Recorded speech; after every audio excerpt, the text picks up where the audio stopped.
Hello, my name is Jordan Providence. Today we have Adrian Vasquez. And Eileen Cordero. And Jim Hynes. the man of the hour, Jim Hynes. This is a special edition of the Ionavation Podcast. I thank you all for tuning in. Jim Hynes, how are you feeling today after your presentation? I'm feeling well. It was a nice presentation, gratified by the turnout, and nobody fell asleep or left early. So, Yep. probably they were earning extra credit if they didn't leave. Yeah, we all appreciated having you today. The first question that I had for you is, what was the most significant milestone that you have achieved, and how has that shaped your journey from that point forward? Well, a most significant milestone in business would be probably the founding of Colt Telecom. An amazing achievement in the end of the day for me and the people who did it with me. We started out with, there was no opportunity in Europe. There was totally monopoly provided technology, telecommunication services. And we came in and broke down that monopoly in every country with the assistance of the regulators who wanted to see this happen, but we were the first ones to come in and do it. And then the success of it was I would say I feel really good about what we did at Colt and a number of other areas. Neutral tandem was another really good original idea that took off and was very successful and continues. So I think Colt was one of the largest telecom companies in the UK, right? Colt. Well, there's only one telecommunications company in the UK when we got there. That was British Telecom, and then Cable and Wireless, but that was the international business outside of the UK. And then we became the first non-BT provider of telecommunication services. We buried fibers and connected point-to-point contact for the building. So we served finance. The finance business in London is clearly the business in the city of London.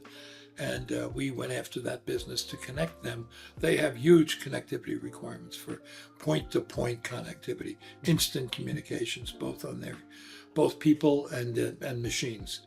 And so we came in knowing that was where we decided would be the first place to strike. And then we worked towards enlarging our network, our license, and our service, the ability to provide services into switched services. In other words, I can make a phone call to you, I can make a call to Saudi Arabia out of London through us. So we built switches. And then once you have that, you're basically starting to be a regular phone company, telecommunications company. But we provided services that BT did not. We high-speed communications back then, 1.5 megabits was mega stream, they called it, and that was our base service, that was their highest service. So we gave you 6 gigabits if you want, whatever you want. We had the fiber, we put it in. They had fiber, they didn't use it, or they put it in improperly. They didn't put it in the right places. So I hired some of their people to come and do it right for us. So that experience building up Colt from a startup to one of the major players, not only in the UK but internationally, that must have been such impressive experience for you, especially considering that you started with just a startup and you made something international, just so influential. So my question to you is, now that you had all this experience, that type of entrepreneurial experience, how did that experience influence your vision for the Hynes Institute? Well, I think I recognized that, again, self-awareness is good. I recognized that I learned a few things that I owned that I used for the rest of my career in terms of how, but also there are ways to employ entrepreneurship in every aspect of your life. The ability to solve problems, the ability to think up solutions. These are, you call them entrepreneur, I call them entrepreneurial, but they're just life skills, but they come from the entrepreneurship model. You get a good idea. It's great. I have a lot of good ideas. How do you make them into something? How do you turn them into an action? And how do you pick the right idea? I could have 10 good ideas or 10 ideas. Maybe only one of them is good. We used to say that about an old boss of mine. He had a million ideas. Only one was good. You had to find that one. Right. And I think you've made a very good point here with how entrepreneurship isn't just for business or something like that. It's for everyone. Life skills. I think there's a common misconception among students that entrepreneurship is for only business majors or finance majors. But I think you really highlighted how entrepreneurship is like a lifestyle, a mindset, rather than just a career. Right. It's being responsible for yourself, and when you're responsible for yourself in business or in life, you need to solve problems. You need to make connections. You need to learn how to take ideas, business or personal, and turn them into what you want them to be. Absolutely. And I think that's kind of the things we drive: the innovation, the entrepreneurship and innovation piece. Yeah, we targeted people who want to be entrepreneurs, but this will really apply to everybody, whether you go to work as a teacher or you work in an office, an insurance business. You're going to use some of the skills you'll pick up. Yeah. So when did you realize that you were an entrepreneur? Like, was there a moment in your life where like it kind of like clicked for you? Well, I always liked the idea of doing something on my own and having the satisfaction of seeing something I thought of and developed into become a reality and then become a success. From that point of view, I tried to prep my job, and even jobs where I was just, the technology guy. I said, well, this is the business. That guy's got a business and he can use my technology to improve his business. How can I help him do that? So that's helping him build his business. And from actions like that and watching how bright people used what I offered them, you say, okay, if he used it, there might be a business there for somebody else to use it similarly. And, just you watch that and you absorb it. I'm not saying, I saw the future, but I just absorbed it and you saw how things happen. Taking risks, I would imagine, is a very important factor in being an entrepreneur. Right. So as Adrian kind of alluded to before, part of what we try to enforce at the Hynes Institute is that you don't need to be like an entrepreneurship or business major to get involved in that kind of thinking. So I guess my question to you is that there are barriers that students face that aren't necessarily related to what they major in or what they know. A specific barrier that I'm referring to is fear and doubt. So how would you address fear and doubt in the context of like maybe building your brand or creating an idea or like bringing it to fruition? We used to call it FUD, fear, uncertainty, and doubt, Okay. because the uncertainty fed both. And you always have those things. If you're entering into something you've never done before or hasn't been done before, you fear failure. If you don't, there's always a certain amount of fear of failure. I mean, I think we all have that, and I think it's good because that means you got pride. You don't want it to fail. With that, or you don't want to go broke. I mean, it's all your money. but and doubt, the fear is there, okay? And the risk you take, you do everything you can to mitigate risk. I don't think you can ever eliminate risk, okay? But you can get it to a point where it's acceptable. Otherwise, why would people invest with you? Or why would people buy your bonds? I mean, bond people, you look to borrow money from people. They're looking at it, they're taking a risk. You're taking a risk borrowing. They're taking a risk loaning it. So both sides, you come to the conclusion that they're going, all right, I think this guy's business is going to get there. So everybody evaluates risk and then accepts it. And if you never accept risk, you're probably just not meant to be running your own business or doing anything. Or maybe, how do you live life without taking risks? Go after a business, you look at it and say, I didn't see the risks.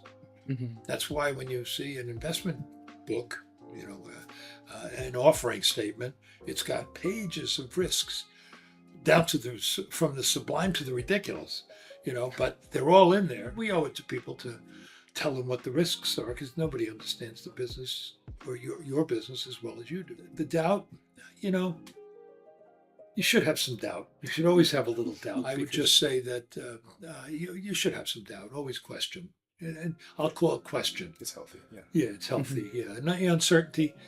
That's, if it was certain and there was no question of uncertainty, everybody'd be doing it. If it was easy, everybody'd be doing it, and that would make, no uncertainty. So risk is there, you manage it.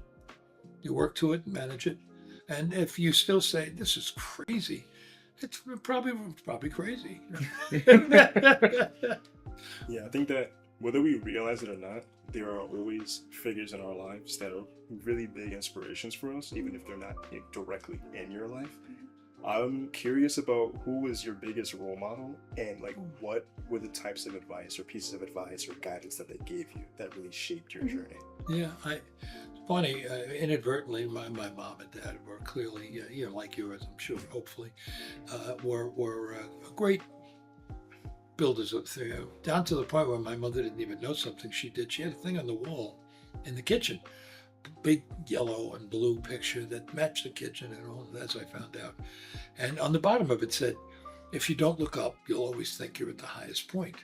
And I took that to heart. I just said, well, that's really smart. There was a guy named Antonio Portia said it, I gather, because that's what it said on it. But years later, I said to my mother, she was like, how did you think of that? What are you doing? I said, Mom, like that thing in the kitchen, you had in the kitchen.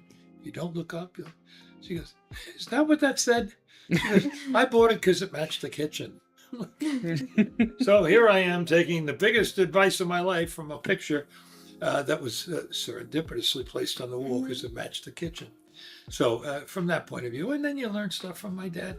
Iona was a big help. The opportunity was free place. You could come in and start a club or run this or did that. We ran dances and that illegally ran a concert and, just did stuff that, kids do and you're smart. And we ran parties and, when I worked hard in school, I was an Iona player. I had a job. I was very active. Wasn't the best student in the world, but I also learned a lot. And in business, I ran into 3 or 4 people in my career, 3 or 4 horrible people, but 3 or 4 great people who gave me good advice. Don't sit on the egg. I always say, I'm not a guy who sits on the egg. I'm a guy who builds. I like to build stuff. And once it gets past a certain stage, like Colt, I got it to a certain point. Like I built out London and got it operating, and then it became day in, day out, make the donuts, And then I'm not as good at that as I am at, let's go get that on the ground. We got to get that. I got to sell that customer. I'm going to get him to do this, and he's going to do that. So I hired a guy who was great, brought him in to be COO, and then ultimately he took over the company when I started up in South America and Asia. But I brought in a guy who supplemented my weaknesses. That's not my strength. It was his great strength. Okay. And he hated salespeople, so I forced him to hire salespeople. So we countered each other, and we're best friends. I mean, he was just honored up in Boston last week. I went up to the dinner and took a table with a bunch of people from the old company, brought them all together, and we had a nice evening. But without him, we wouldn't have been successful. Without me, it wouldn't have been there. Without him, it wouldn't have been successful. So know yourself, and recognize what you're good at, what you're not good at. And there were times we would argue, and invariably I would. One time I said at a company meeting, we're just talking, I said, we got to do this. No, don't do that. Do this. And he had just told him the opposite. So I could see him. He goes, so we take a break, shake him up. He says, I just said this. No, man. I said, you're right. You're right. So we got back together and after our break, and I said, just want to correct one thing. I said, I was pointed out that I made a grave error. I was pointed out by somebody of some importance that it made a grave. And I said, I was wrong. You shouldn't do that. You should do this. And I understand now why you would. And everybody just looked at, thank you, because nobody admits they're wrong. Even if your people make mistakes, they're your people. Swallow it. And if it's a stupid mistake, that's hard. It's harder to say.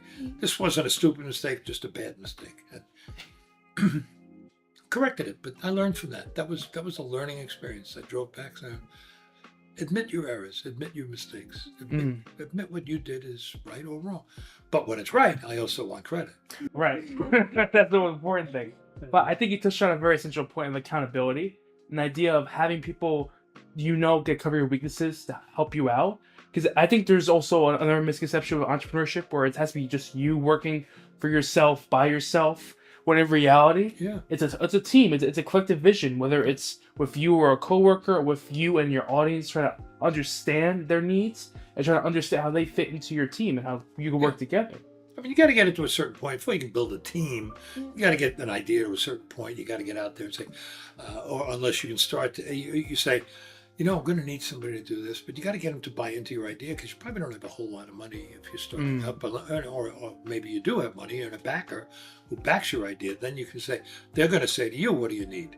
And they're going to challenge you and they're going to ask you, I'm going to put $2 million behind you.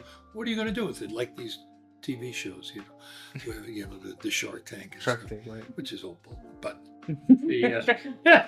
it's all. But it shows you a piece of it, But the questions, they're going to hit you with questions. Well, what makes you think you can do this? Or how many people are you going to need? How much money are you going to spend? How much product do you think you're going to sell? Okay, you have to be able to answer those questions. And if the answer is I need 8 people and you have no money, well, get another idea or figure out a way to do it yourself till you get to the point where somebody buys in and says, I really like what you've done. You need a marketing person. I'll join you. And I'll do it for 6 months, on my own, and we'll bootstrap it. It's called bootstrapping. I'll bootstrap, or we'll take what little money we can put together, or borrow from friends and family, and pay ourselves a meager living, but get it done. You got to believe. You got to believe in what you're doing. I never did that. I never did bootstrapping. I was fortunate in that I was able to find that situation where I got people who, because of something I did for them, they said, "All right, that was our deal. If you fixed my problem," and it was a big problem, but I fixed it and quickly, and they were very appreciative, and they said, "Okay, we did have a deal, and we'll let you go do your thing over there." And they doled out a little, they forced them to take me on, take me on in the sense of, well, I'll run that company and I'll see what I do, and it turned out great, But that was the result of many years of learning how to be a good manager and learn how to pick through the risks and pick the opportunities and find the good people and push the bad ones aside and take the good ideas and pursue those and, find out where we're making money. They were chasing the wrong thing. They thought they were making money here. They were making money over here, not here. So you point that out. Once you convince them, suddenly the business got profitable. Then it wasn't a problem anymore. And then I could convince them to stay in the business because I'm going to sell it for a lot more money by buying up these other channels and snuggling up to the guy who's going to build this big company, and we built Nextel, now called T-Mobile. Yeah. Oh, there we go. Yeah, but unfortunately, that's all the time we have today.